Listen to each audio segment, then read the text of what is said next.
Hello and welcome to my channel, Misterios Divinos Podcast. Tonight we are going deep. We're going to dive into a really fascinating and for some, very convincing claim that there's a hidden code, an ancient prophecy, locked away inside the Bible's most infamous number. And you know the number I'm talking about. It's 666. For centuries, right, it's been the ultimate symbol of evil, the mark of the beast.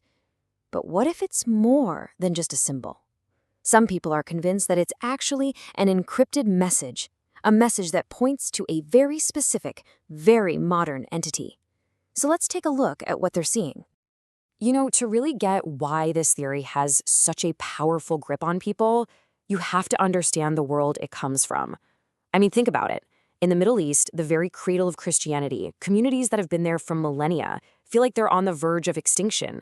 And when your world feels chaotic and scary, it's just human nature to look for answers, to search for a sign that maybe, just maybe, someone saw all of this coming. And that search, well, it very often leads right here, to the Book of Revelation. But what's so interesting about this verse is that it's not just a warning, it's practically an invitation. It says this calls for wisdom. It says calculate the number. It's basically telling you, hey, there's a puzzle here to solve. And some people believe they've done exactly that. So, this brings us to the supposed code itself. Now, this isn't about complex math or hunting for hidden letters in the text. No, this is based on something way more direct, and when you first see it, it is incredibly convincing. It's all about a visual similarity. All right, I want you to look really closely at this. This is not the number 666 like we would type it. This is how it was written in Greek, in a very old manuscript from the 5th century. It's 3 distinct characters. Just notice their shapes for a second. The first one kind of looks like an X, the middle one is that vertical line with some bars, and the last one has this sort of snake-like S shape. Got it? Okay, now let's bring in the second piece of the puzzle. What you're looking at here is a famous Arabic phrase, Bismillah, which means in the name of Allah. And right below it, you see the crossed swords, a symbol that's often associated with Islam. Keep that Greek number we just saw in your mind's eye. And here it is. This is the heart of the whole claim. When you put the ancient Greek for 666 right next to the Arabic Bismillah with the swords, the resemblance is, well, it's uncanny. The shapes just seem to line up, they seem to mirror each other. For people who believe this theory, this is no accident. This is it. This is the calculation the Book of Revelation was talking about all along. I mean, you gotta admit, the visual match is really compelling. It's so easy to see why this idea has grabbed so many people. But is a visual similarity, no matter how striking, enough to prove it's a prophecy? Or could there be something else going on here? Let's put on our investigator hats and really dig into this. So our first clue doesn't lie in some mystical prophecy, but in something much more down to earth, the physical act of writing itself. It's all in the scribe's handwriting. Now, to analyze this clue properly, we need to bring in a specific scientific tool. It's called paleography. It's basically the study of ancient and historical handwriting, and it lets scholars do some amazing things, like date manuscripts just by looking at the style of the letters. You can think of it like CSI for ancient documents. And this is where it gets really interesting.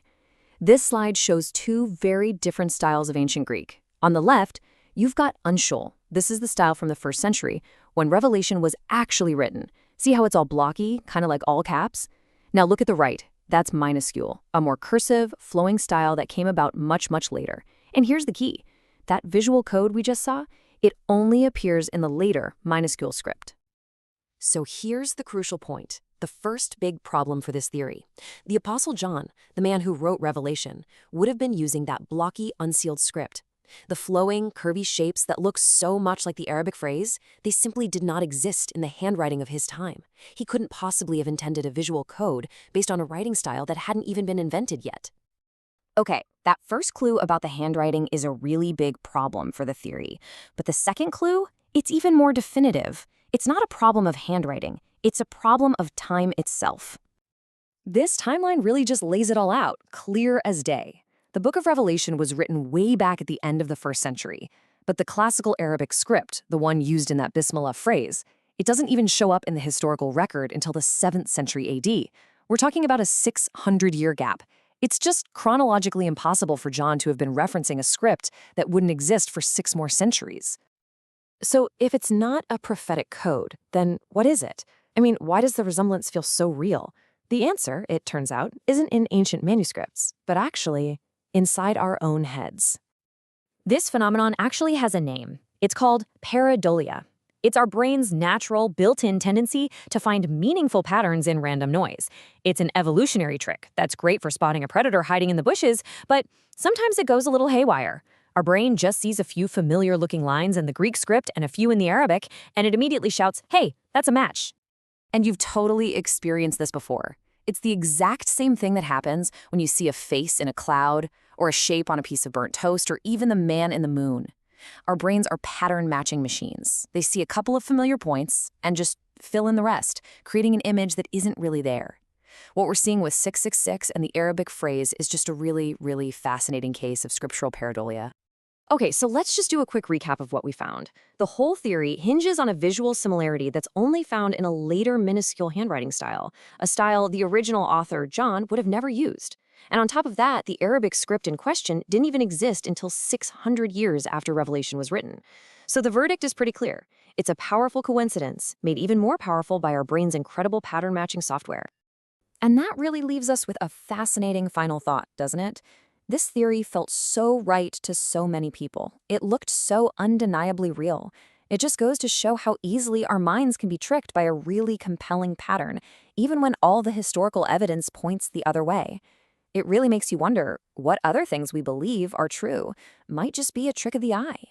If you liked this deep dive into one of history's great mysteries, subscribe, leave a like, comment on what you liked most, and share the video. Thanks for joining me.